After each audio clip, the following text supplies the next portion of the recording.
In this video reflection, I want to define disconscious racism in my own words and relate that definition to some experiences that I've had with it in my own life, both with my own disconscious racism and the disconscious racism of people around me. I'm also going to explore the influence of disconscious racism on curriculum, especially in how it might manifest itself when white teachers from the macro culture teach students from marginalized groups about their own ethnic history. This leads right into the idea of knowledge and curriculum as a social construction and how it has traditionally been defined in light of the male norm of greatness. And I'd like to end with some ways that teachers can bring about change in regards to the construction of knowledge and how that will affect students from marginalized ethnic groups, as well as other groups that experience prejudice, like female students and students from the LGBTQ community.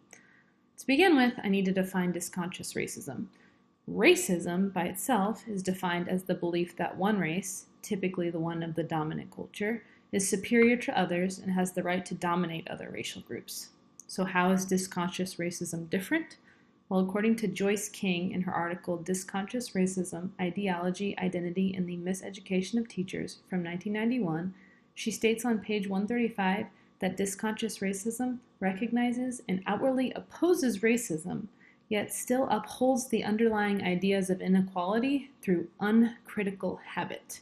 In other words, a person who is disconsciously racist has a limited view of diversity, which will make true social equity unachievable. In my own upbringing, I can think of several times when I exhibited this behavior.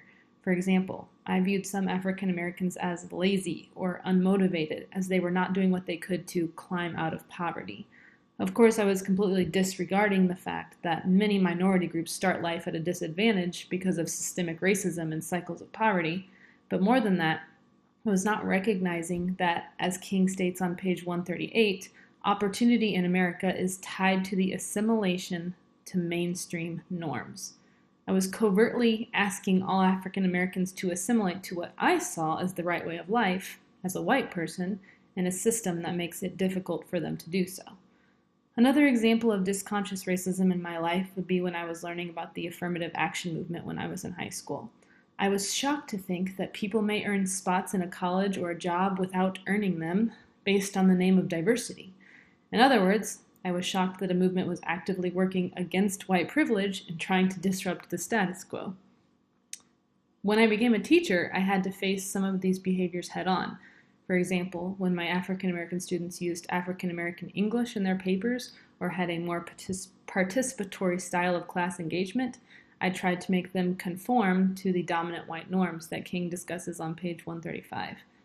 As I began to become more reflective, as Dr. Hamilton discussed in her video, later in my career, I tried to think more deeply about why and where these things were happening in my classroom. And then I committed myself to learning more about diversity in equitable situations, which completely changed my view on making them conform to what I thought was the right way of schooling. To a certain extent, I had internalized these disconscious racist ideologies and did not even think about how some of my ideas and actions fit into this system.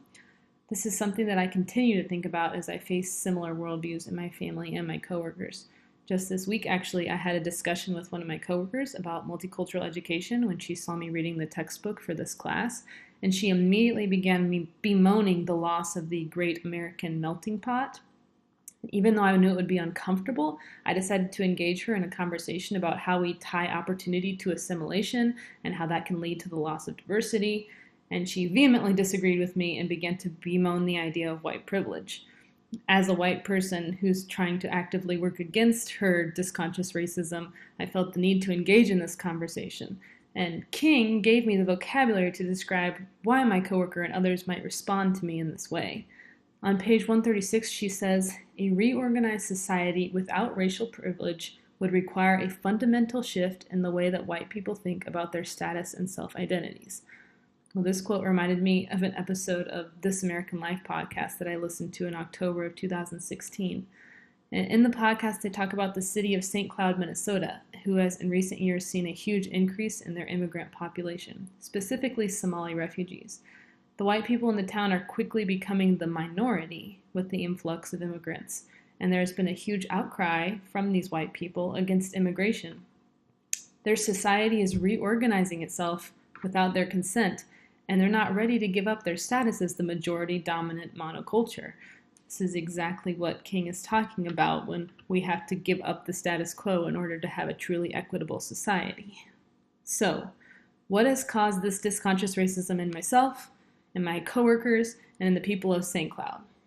We can look to the white person's view of inequality between whites and blacks to shed some light on this.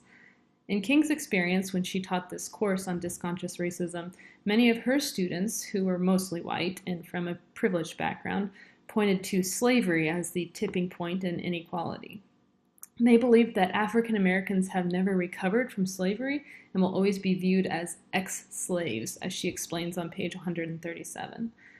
To me, I saw a direct correlation in this attitude and Leora's dilemma in the book What Should I Do by Anna Reichert. When Leora's class was studying America's South during the time of slavery, she wanted to draw attention to the strength of the African American population by highlighting their resilience and resistance during this hard time, as it describes on page 67. She instituted in her class journal writing about this topic, but 2 of her African American students were reticent to participate. When she asked them why, they responded with, "Why we gotta be bothered by this? We ain't no slaves." While Leora hoped that these students would see themselves in the lesson, she didn't take into consideration that she, as a white woman, was coming in with her own privilege intact to teach them about their culture that they knew better than she ever would because they were a part of it. As a white person, I can speak from my own personal experience that I often define African American history in light of slavery. And from my white perspective, slavery is this huge defining event for African Americans, but I rarely tend to focus on the other aspects of their history.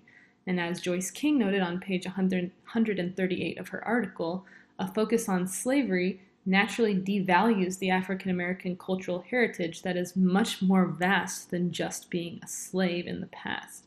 Once again, disconscious racism rears its ugly head as both I and Leora, from the example in the Reichert book, failed to critically examine our own view of cultural diversity and our students' view of their own culture. In addition, the resilience of slaves is certainly something to be admired, but it is telling only one side of a very complex story. White people gained many benefits from slavery, and the foundations of structural inequality and oppression that were present back then are still alive today. Curriculum that focuses on only one aspect of slavery is defending and protecting white privilege yet again, according to King on page 139. So, the question remains, how do we change? Well, one way is to critically examine our curriculum and our pedagogy. As Treatroll notes in Chapter 7 of Multicultural Education by Banks and Banks, classroom knowledge is a social construction.